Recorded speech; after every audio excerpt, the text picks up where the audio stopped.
ভাবে তাদেরকে অংশগ্রহণ।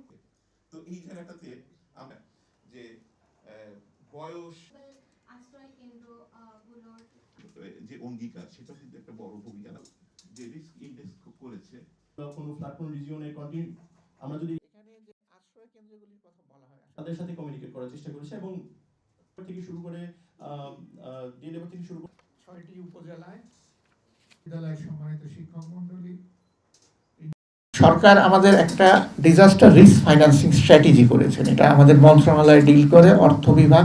তবে আমরা এখনো অ্যান্টিসিপেটরি অ্যাকশন আমাদের বহু সংস্থা করছে যে দুর্যোগের আগে সহায়তা করা, যাতে তারা ভালো প্রস্তুতি নিতে পারে।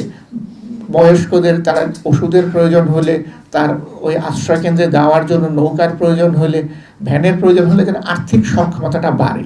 তো এটাকে ইন্স্যুরেন্সে নিয়ে আসাটা বেশ টাফ আমাদের মতো দেশে, তবে মিনিস্ট্রি কাজটা শুরু করেছেন।